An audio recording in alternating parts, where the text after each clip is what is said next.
This episode contains discussion of investing in short and long-term rental property. The information shared in this podcast is for informative and educational purposes only and should not be taken as professional advice or recommendations. Remember to always do your own research and consult the advice of a professional where necessary. Welcome to episode 14 of the Multinational Money Podcast.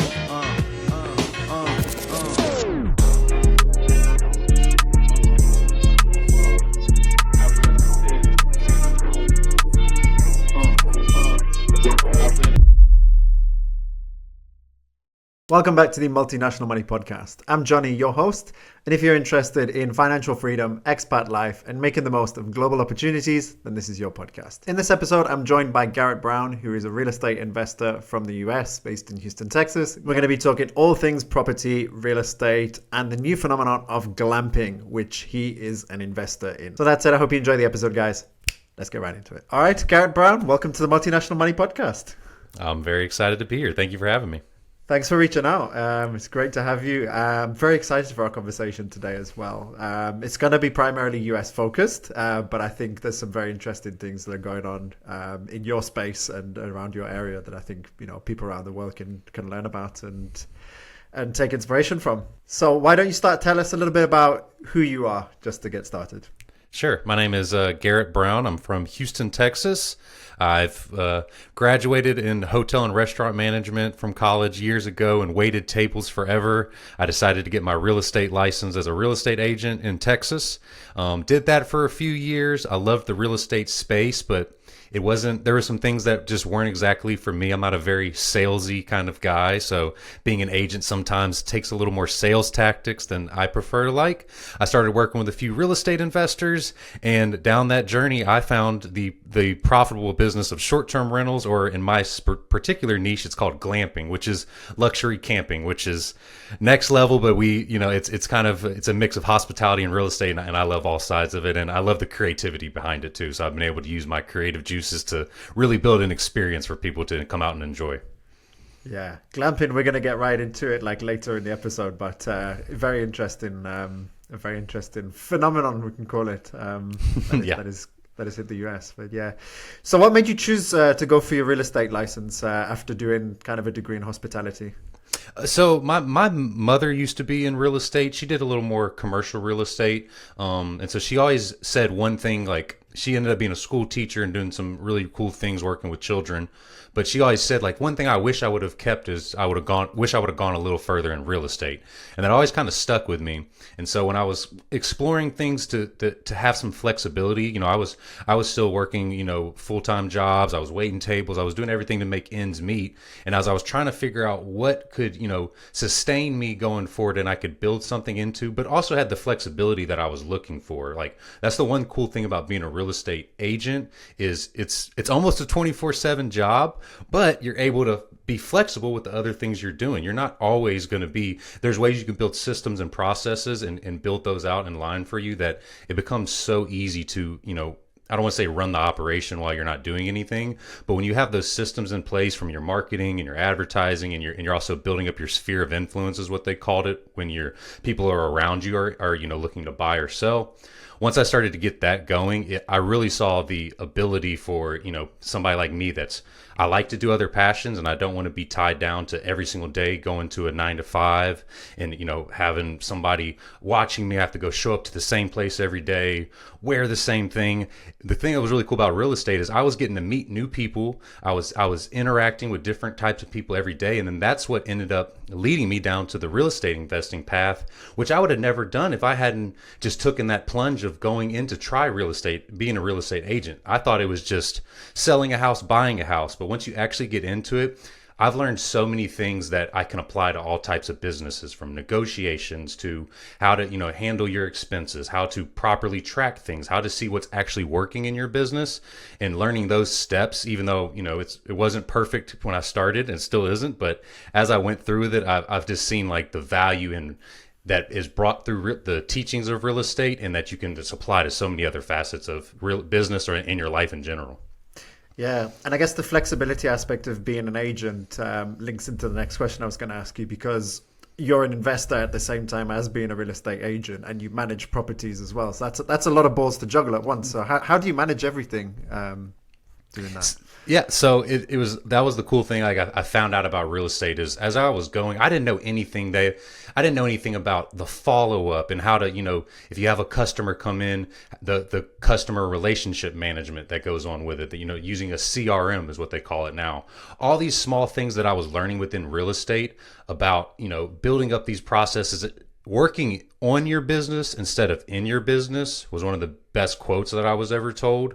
Because once I realized that if I take a step back and see where are the things that I'm spending time on that are not necessarily making me the most money, but there are maybe more, maybe more laborious to my time. That's when I figured out like, okay, these are things I can delegate, because I was not good at delegating tasks.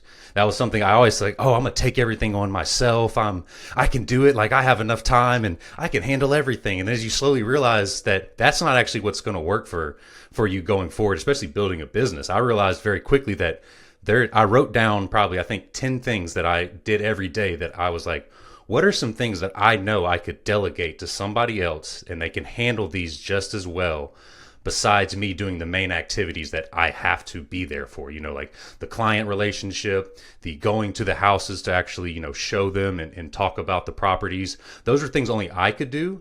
But then doing my customer relationship management, I realized there were several things that I could delegate out and it would make my life so much easier. Once I figured out the power of delegation, it really opened up my, opportunities to keep building up other businesses with inside the real estate niche, which has led to even more profitability on my end.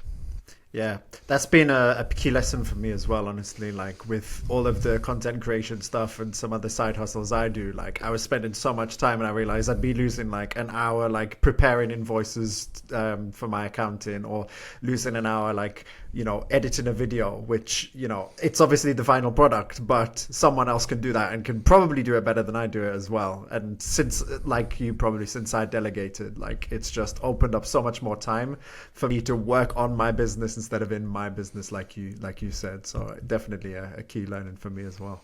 Yeah, and that's tough for a lot of people to do too, because usually entrepreneurs, like especially, we think we're going to be able to handle everything, and that's usually not the best use of what you're doing. And once you figure out that power, it opens up so many opportunities.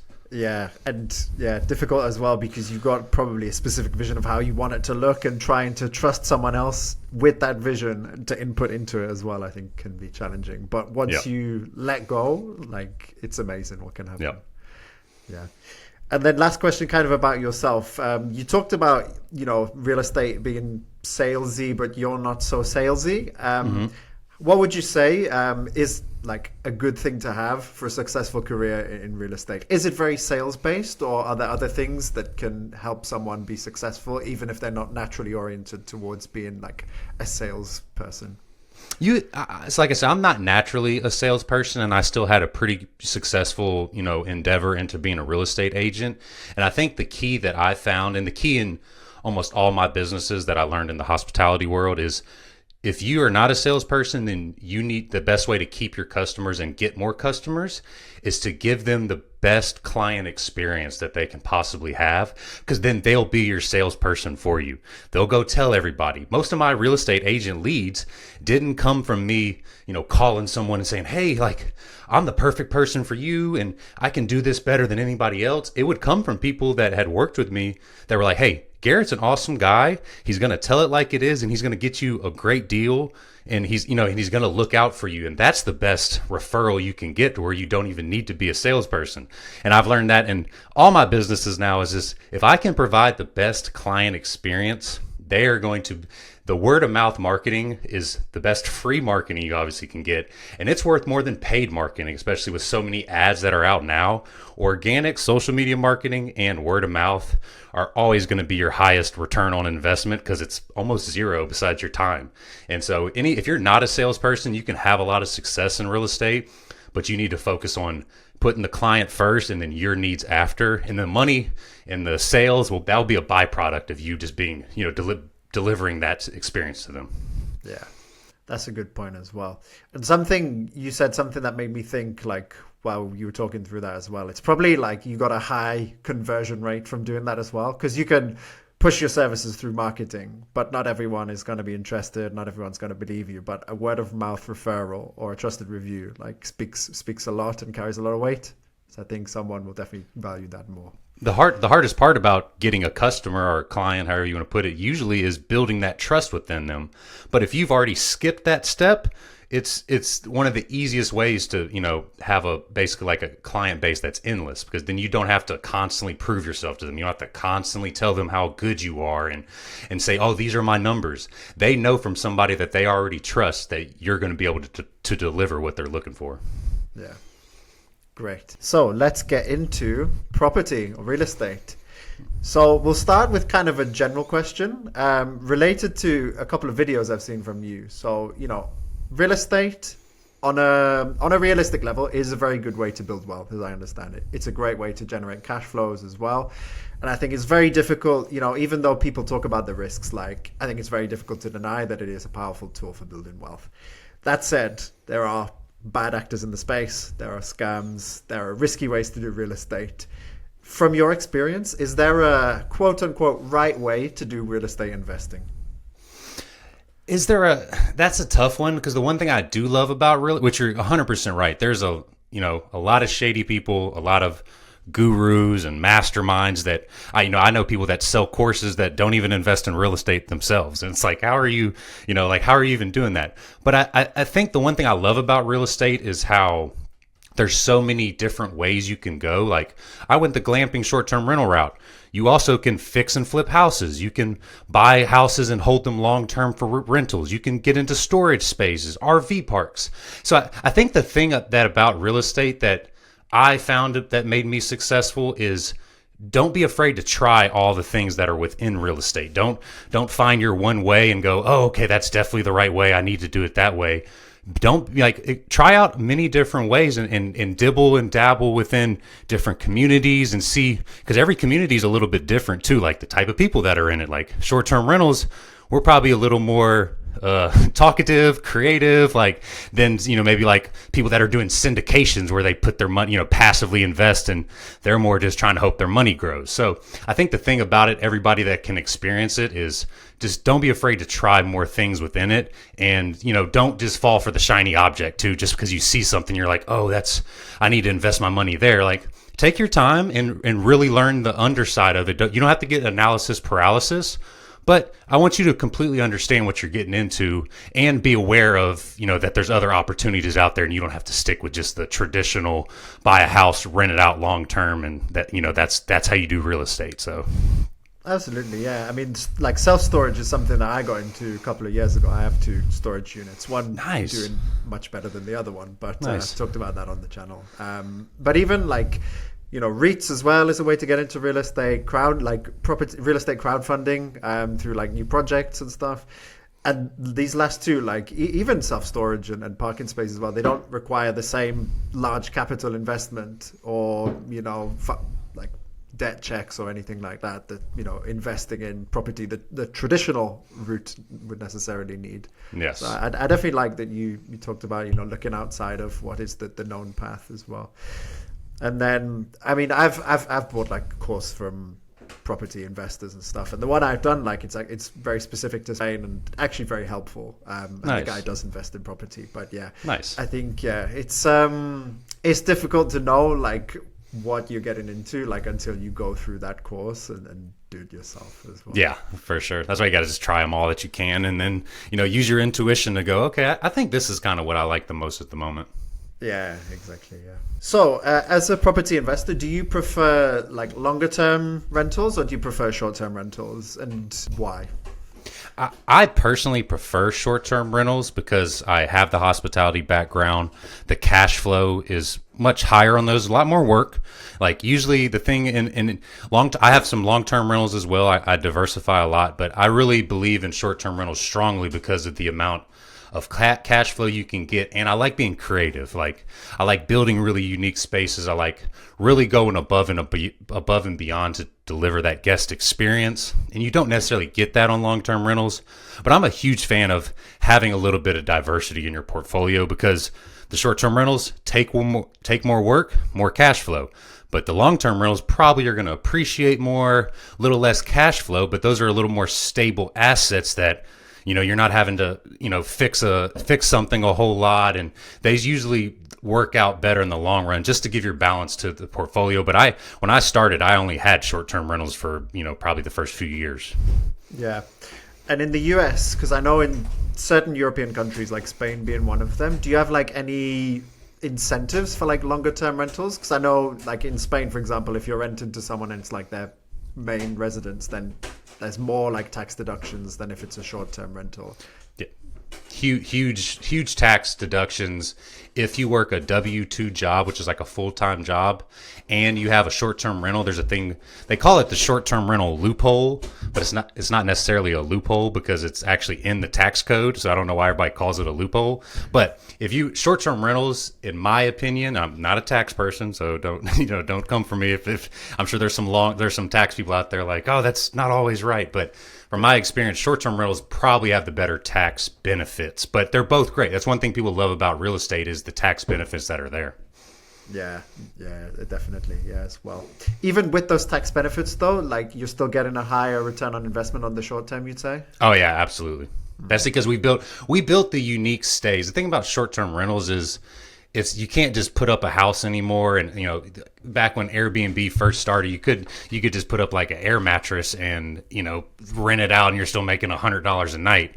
It's a little more oversaturated now. So if you're building a unique experience and you're putting it in a destination vacation area that is proven over time that tourists want to travel there, you're gonna probably always beat the cash, like just overall the metrics of a long-term rental if you buy it smart and build a pretty cool place. It doesn't have to be extremely unique like some of my short-term rentals are, but if you're building that experience and the theme of it, basically it's going to do really well in short-term rental space. If it's a destination vacation area, you can't just put a house in the middle of nowhere and hope that it converts, because I've seen people do it and it doesn't work. Yeah, because I mean in Spain, like around the coastal towns, like the very popular holiday destinations, like short-term rentals, I'm pretty sure like you get a pretty good ROI on them. Oh yeah, I'm sure. Yeah. Especially if you get a good deal. So that's the main thing. Some people have, especially in the past few years, they kind of exploded after the pandemic and things. Some people now are probably paying a little too much to get into a property just because owners are seeing that. But if you can get a good deal to begin and then run it in a good proper way with a good guest experience after it, you're gonna definitely do some good numbers. Yeah. Coming back to Airbnb, so in Europe, Spain being one of those countries, like it's coming under fire for kind of the availability of housing and the impact it's having on the housing market. So from your experience and from what you've observed, just in the US, for example, I mean, the property markets are quite different, but from your understanding, like how does short-term rentals, does it affect housing affordability? So that's a great question. It's something that comes up a lot. And as somebody that I work full time in short-term rental data pretty much now, and there's two instances I'll bring up. So New York City not long ago, that they didn't ban Airbnb, but they pretty much banned Airbnb. I was trying to figure out the proper way to say it. Significantly restricted. Yeah, like I think 80 to 90% of Airbnbs had to leave the space, and they thought it was gonna skyrocket they thought it was going to bring the long-term rentals down and all these things. Airbnb put out a report about a year ago after a year of that actually the long-term rentals in New York City, the prices went up 4%. The hotel pricing in the area, because now there's no short-term rentals, they were able to raise their pricing 7 to 8%.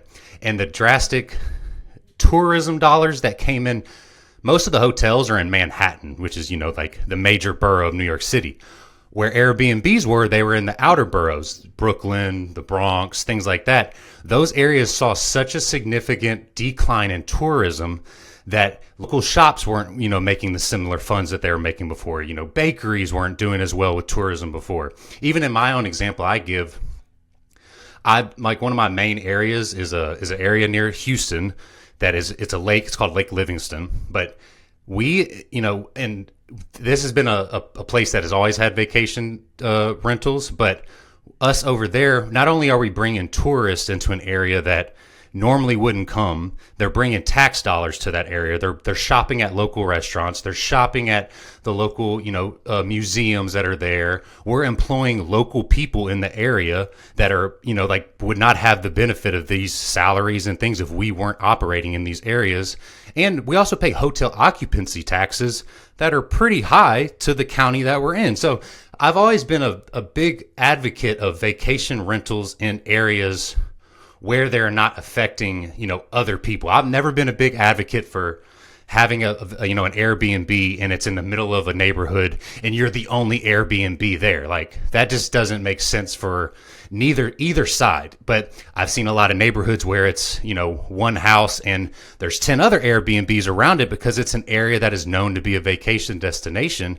And those are some of the most successful because most of the houses in the Airbnb market, they wouldn't be rented on a long-term basis anyways. They're, $1 million houses, or they're really, really unique, or, these things that would not be renting anyways on a long-term basis. So how it affects the housing supply, there is a little bit to it. I see where people's, gripes about it come about. But for the most part, if you look at it from a macro level, short-term rentals is not the problem with the housing supply. It is the government regulations that don't allow builders to incentivize them to build more affordable housing.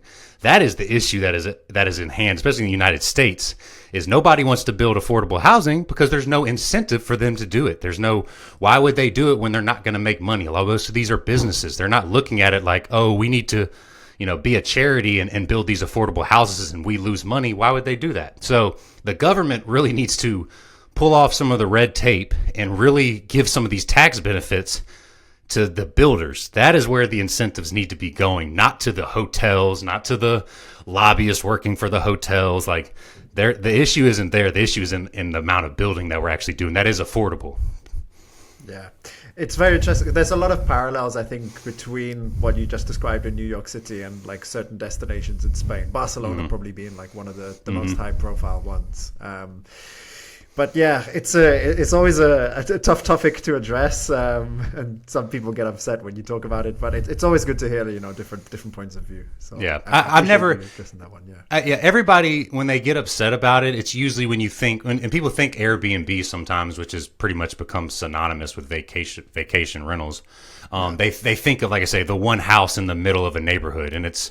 That I've never been a fan of that, and that's not something I would ever recommend to anybody. If you're wanting to do a rental in a more metro neighborhood kind of area, that's when you should look into long-term or mid-term rentals, because I think it's just there's a million reasons why that's a better idea for you in that capacity. Yeah.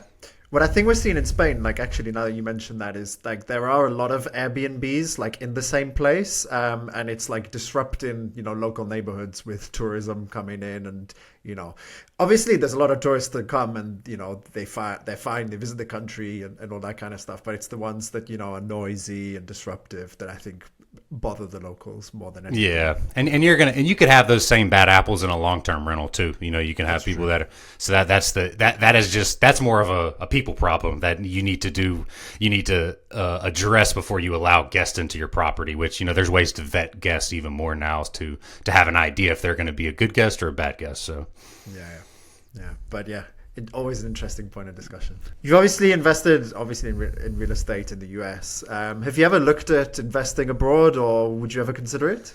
I would love to. I think logistically it scares me some, just because I realize, especially like in the short-term rental space, like how much I have, finding teams and putting into regulations with businesses and getting, having the formation of an LLC and all these things that like become like they're hard in America. So it's like I think my brain kind of short wires when I think of trying to go to another country. Is it a goal of mine? I would absolutely love it. I have a friend that she recently started investing in a boutique hotel in Belize, and she loves it. And there was many things she had to jump through red tape wise to make it happen, but she loves it. There's so many benefits to that too, and it's one of those things that it's a dream of mine. Is it probably going to happen?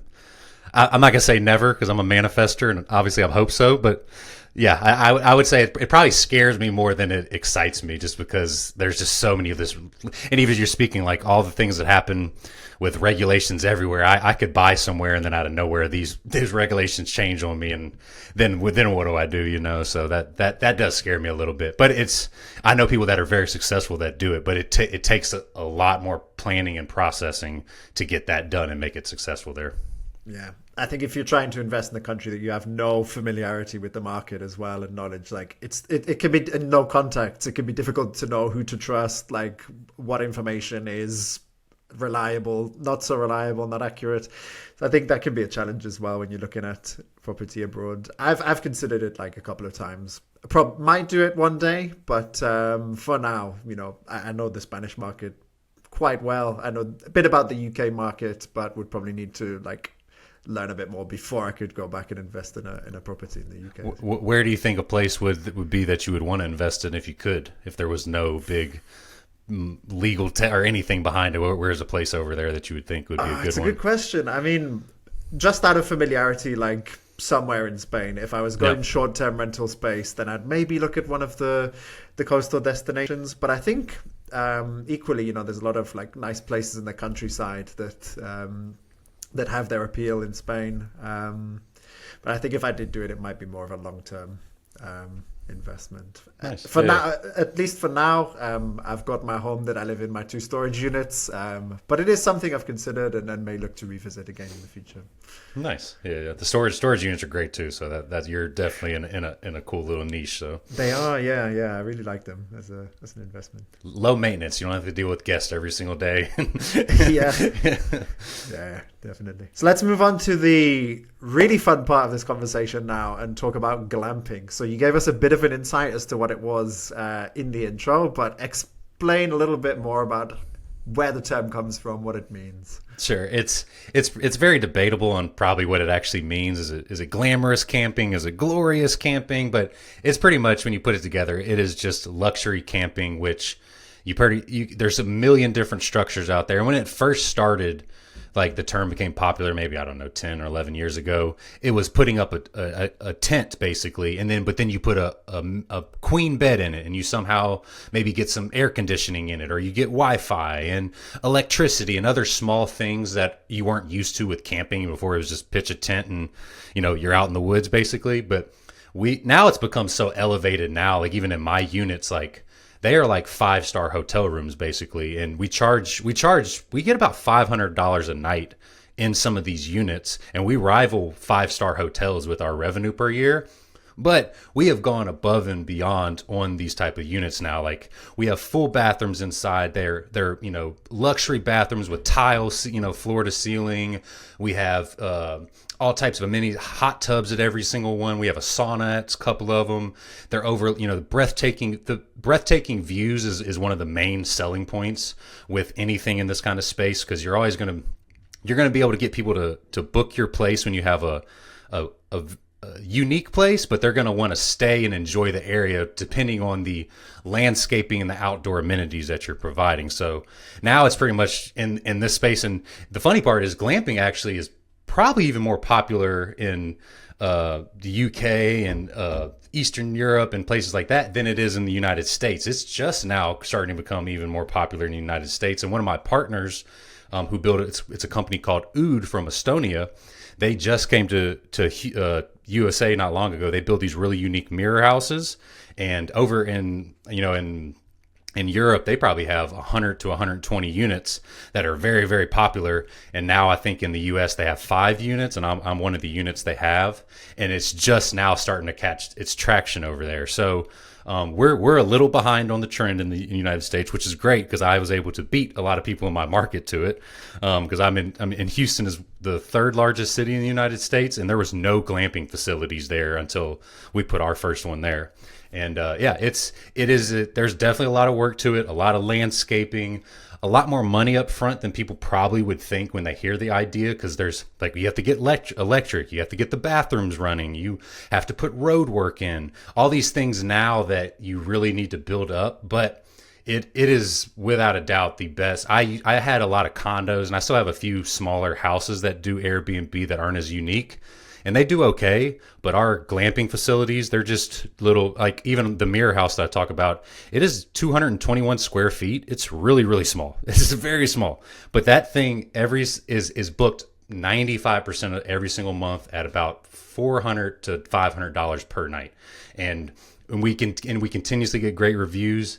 And now we're able to reinvest back into our land because we bought about 11 acres, and we're able to just keep building on top of it and make each section even more profitable now. And all that cash flow, we're able to just reinvest right into the property. And eventually, when we want to, we'll be able to sell it as a business and be able to exit. And we can. I want to go more into boutique hotels, even that's kind of what I'm building now. But I really want to find like a smaller hotel in a bigger destination area, and that'd be my next big project. But as I'm building this glamp site, my whole business is built around getting the cash flow now, but then building the equity to have a pretty major exit. I think we're going to 3x our money when we actually sell the property eventually. And then we can do it whatever we want to after that and reap all the tax benefits while we own it and all the cash flow that comes in, and that we're able to benefit from there too in the same time. Yeah, wow, that's awesome. Yeah, so it is your like site, and it's kind of your investment. You're the owner, and you're overseeing the operations. Yeah. Yep. Yeah, nice. I'll put the link in the description for anyone who wants to go and check out your ranch as well. That's cool. Nice. I'll tell you a funny story as well. Like my wife, like she's totally not up for camping, but I showed her like your site, and she was like, "Wow, we need to go there one day."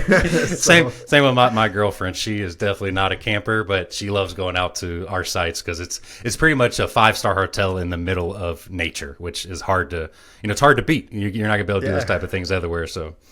Yeah, I think it's like you get the best of both worlds. Like you've got the indoor comfort to like chill and relax, and you've got like the outdoors as well to explore and enjoy. It's like the perfect combination. I would definitely love to go and check out a place like that. Oh yeah, anytime you come to Texas, you're more than welcome. You're our honorary guest, Johnny. Anytime you want to come.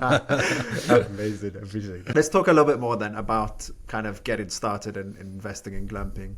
So you talked about like a lot of different amenities and construction things that you need up front. Is it difficult from like a regulation perspective, and how is the ROI that you're seeing right now versus your initial investment? Yep. So I'll walk you through how I kind of got eventually to my area and how I decided on that, because that is one thing, the regulations and the permitting of some of these unique builds, it's a lot tougher in some counties and some cities, just because like I have something that's called a geodome, which is one of our most profitable ones. It's basically a massive tent that's built out of steel and canvas. So these things are not easy to permit like a regular house sometimes. But if you do your research and find counties that are in, the thing that I always remind people of is people think short-term rentals and stuff started with Airbnb. And I was like, there's areas that have been doing cabin rentals and vacation rentals for years, hundreds of years, like before Airbnb even existed, these ideas were there. Airbnb just, brought it to a technological forefront. But if you're finding these areas that are very dependent on vacation tourism, that county is going to be way more willing to hear your idea of, hey, this is what I want to build. I have, architectural plans from an engineer. I know it's unique, but we plan on, building this, and it's going to bring a lot of traffic to your area. Those type of areas are going to be much more willing to work with a glamping operation. And so as we were kind of building it, I only started with one unit. I knew I had a good idea, but I know some people that will they have more money than I do, obviously, and they build 7, 8 places and they stack them all on top of each other. And they're like, all right, we're going to try it. And then they fail because they didn't even give it like a test run really to see if that area was going to be able to sustain the amount of guests you need, constantly to keep it profitable, and also deal with just regulations and the ever-changing landscape there. So we started with one geodome, built it with our cash we had saved up. It was about $80,000 to get the geodome running. We paid about, I think, $50,000 for the land. And once we had it, but the land was going to supplement all our other ones too. We started with the one, we put about $80,000 into the geodome. That geodome Revenue wise, I think the first year did 110,000, and income we made 50, 53, 54. So we've got about 50% cash on cash return just in our first year, somewhere around there, which is, there's not many investments you're gonna be able to do that to. Will everybody have that kind of success? It's debatable, but I've seen people get a lot of ROIs very similar when they're planning smartly, and they're also being smart with the first places they're building. I know some people that, like I said, built either like 8 or 9 geodomes, or they just built a massive place, and they spent all their money up front and didn't realize that the place wasn't even going to succeed. We started much smaller. When we initially, me and my business partner talked, we were like, oh, let's spend like $200,000 on the geodome. And I was like, actually, let's build a smaller one, get our, see how it plays out. We're going to make mistakes. We made a few mistakes, spent more money than we needed to.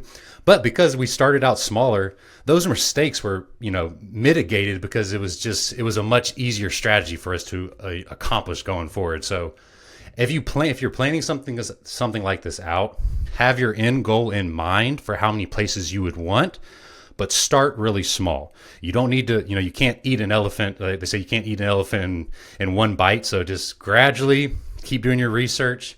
Start small, but keep your end goal in mind of like, I would love to have 5 geodomes on this site, but for right now, I'm going to start with 1 and learn from it and then keep building going forward. So that's my advice for anybody that's entering this, is start small, but dream big, Nice. Yeah.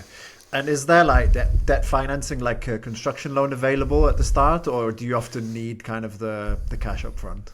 So if you're building a geodome, one thing I don't recommend actually is I don't recommend building a geodome, if you want to be honest. I think building a really unique cabin that you can get a construction loan on with, like an A-frame or something like that, which is what we're doing next. That is the smarter route for somebody probably starting. I had cash saved up for my real estate business and work and other things. And so the geodome was awesome, but I kind of regret it because I wish I would have gotten the construction loan on something that they would lend on. They're not going to lend on a geodome. It's just too unique and new to them. And so if you have cash to do it, it's a great idea. I love my geodome. But if you don't, or if you're really worried about your end exit, I would build something that you can get a construction loan on, because the equity is going to be there, but then just make it as unique as possible and really focus on the outdoor amenities. I have a friend actually in the UK. His name's Derry. He runs Secret Garden Glamping, which is one of the biggest ones out there. He's been on Dragon's Den and all kinds of things. He spent, I think, 40 to 50,000 per unit, but they spent all their money on the outdoor landscaping. He kept making the point of people, they come there for the place, but they don't even really stay inside the facility too much because they're so worried about being outside and hanging out. So he spends almost double outside what he does on the inside. You could even, I'm even a big fan of, you could just build a simple cabin and just have spend money on the windows to have it like a bunch of windows. And you're going to have a place that people love because they love the windows mixed with the, blending outdoor and indoor. And then spend all your money on your hot tub, on your, sauna, on your outdoor kitchen. Like that's where you're going to really make a tremendous amount of return on your investment there. Yeah, that's a very interesting philosophy. And I think, nice. So I guess, how do you see glamping evolving within the US? You've said like in Europe actually is kind of where it's already quite popular. How do you see its evolution in the US? I see it being like one of the new forefronts. I see it continuing to expand. I think the creativity that's out there and I think people are going to start upping themselves basically. Like it's going to get to a point where it's like people are building such exotic places that they might become a little too exotic, where they're spending so much money that they can't keep up with, maybe the demand. The demand is always going to be there. I think people just need to be really smart with their investments and pick the right area and then pick the right outdoor amenities. I think those two things, without a doubt, glamping is going to take off in America though, because we've seen it in Europe, how popular it is and how, just how many areas over there are already like doing so well with it that it makes sense that it is definitely going to fall in the same lines into the United States because we're behind on the trend for sure compared to everybody else. Okay, yeah. I have to say, like, maybe it's the fact that I've been based in Southern Europe for a while, but it almost surprises me that this didn't start in the US because, I mean, from a US perspective, you all tend to like go on holiday within the US, and a lot of vacation in the US might be to a local area, but there is a lot of like green space and nature still nearby in the US. But I think the same as you. I mean, just looking at it, even without the conversation we just had, like I thought like this would be a great idea for people who, you know, need a break, need a holiday, and they can just get away to a glamping site and have a nice time for a few days. Absolutely. Yeah, no, I would have thought it would have been more popular in the US as I kind of researched a lot of it over the last few years, but it was shocking to me like how prominent it was in different parts of Europe and how successful most of the people I was talking to. A lot of my friends that are in Europe, I have quite a few friends out there that run glamp sites, and that's all they do full time. They love the mix of hospitality, talking to different guests from, you know, all over the world, all over Europe, and also being able to run a business that, you know, they self-sustain. A lot of them, it's like family. There's a lot of family ran glamping businesses in the Europe and in the United States now. We're behind, but it's going to be something that just keeps going. And it's always going to be a great investment that because people love to be in nature, they love to be creative, and it's, you know, I don't want to be stuck building new houses in the middle of downtown Houston and all these places that, like, I like getting out and, you know, being in different parts of the world that are a little more relaxed, and, you know, life is already so, you know, fast paced and stressful that sometimes it's nice to slow down and you remember like what are the good moments and what you can build for guests to give them everlasting memories, basically. Yeah. And how did you come across all of the contacts you had, and how did you build a network in glamping? I was on YouTube University, pretty tough, just all day long. Like people think I'm crazy, but when I tell them this all the time, but a lot of my skills I've learned in life are just spending countless hours of researching and then going on like Facebook groups and not being afraid to talk to people too. Like some people are so afraid to ask questions of others, or, you know, like not look like they understand something, when I've always been a point of, I'm so curious in everything that I love asking questions. I love being wrong. I love finding new information. Like those are the things that have propelled me forward to know that, you know, I don't know everything. And it's like every time I'm constantly learning from other people, it's opened up all my mindset to so many things. I could have stayed stagnant in the real estate agent world thinking this is for me and I'm doing okay. And yeah, this is definitely what I want. But I started asking a bunch of questions. I started networking with other people. I started going to local meetups, and, you know, I was on Facebook groups and watching countless YouTube videos that eventually I was like, all right, this is kind of cool. Like maybe I should do some research here. And I started talking to people, and I'm asking them, hey, what do you think of this? And they're like, oh yeah, that you should try this, but learn from my mistake here. The same way that I like, you know, telling people now, like, this is what I did wrong, but you should learn from that, and you'll be able to, you know, figure out what are the steps for you that work personally for you. So I'm just a big fan of never being satisfied with your education and not being afraid to. There's no such thing as a bad question. You should always be very curious and try to learn from people as you can. Because most people, not everybody, but most people want to teach, you know, like they like dealing with people and also giving their feedback from what they've learned. And they're not afraid to tell you where they went wrong either. Yeah, I love that. Yeah, it's one of the goals of this podcast, like to expose people to new opportunities, new ideas. Not necessarily, you know, no one has to swing at every opportunity that comes their way, but you know, there might be something out there that, you know, catches their attention, and like they feel like they want to go and investigate it more, and yeah, being content and satisfied, but always look into can I do better? Is there something that interests me that could be, you know, that's worth spending my time on or investigating? Absolutely. Yeah. Garrett, it's been a great interview. Really enjoyed this discussion and learned a lot as well. Just before we end, I always end with a fun question for my guests. So your fun question is, tell us about one of the weirdest or funniest experiences you've had as a real estate agent. The funniest experience I would say that I've had, I'll tell you probably the weirdest experience I've ever had. We had a house when I first initially got into being a real estate agent. This is when I was also trying to build up my sphere. I was super new. So I was taking one of my clients to go see a house. I ended up actually, a house next door. We went into the wrong house because I was so new. I had the wrong address. The house happened to be open, and it ended up, it's still a wild story to me. People don't believe me. We walk in, so we're supposed to go to one house that's to the right of it. We walk into the house that's on the left. The door happened to be open.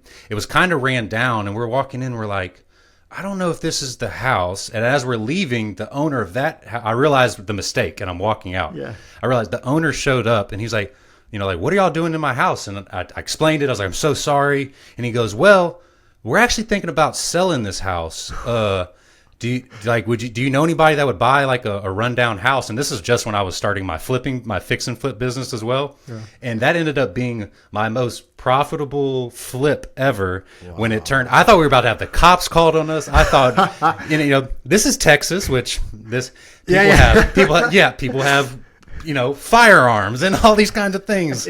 I was like 23 years old. I was so nervous. I couldn't believe it. And it ended up being like one of my best deals ever. And I still talk to that owner to this day, and we laugh about it a few times, even though he's saying, yeah, you're lucky that you were walking out the house, because if I would have walked in the house, like the cops would have been called and all kinds of things too. So that's probably my funniest story. That also was probably my most embarrassing one, because I was what a turn of fate. What a turn of events. Yeah, it hasn't always worked out that well for me in things when I make my mistakes. But that was one funny story that actually ended up, a bad story that actually ended up being good. So it was a great moment for me. So in the end. Yeah, that's awesome. Well, Garrett, thank you again so much for your time. Yeah, no, I appreciate it. It was awesome. And then, look forward to hearing everybody else that comes on and keep growing with you. Thanks, man. Take it. I hope you enjoyed that episode, guys, and found it helpful and inspirational. Remember, if you'd like to support the podcast and the work that Millennials with Money does, you can do so by becoming a channel member on YouTube or by signing up on Patreon. And in exchange, you'll get access to a range of perks and benefits as a thank you for your support. Be sure to check out the links to Garrett's socials and Glamping site in the video description on YouTube and in the show notes on podcasting platforms. With that said, guys, till next time, I'll see you on the next one, and let's get this money.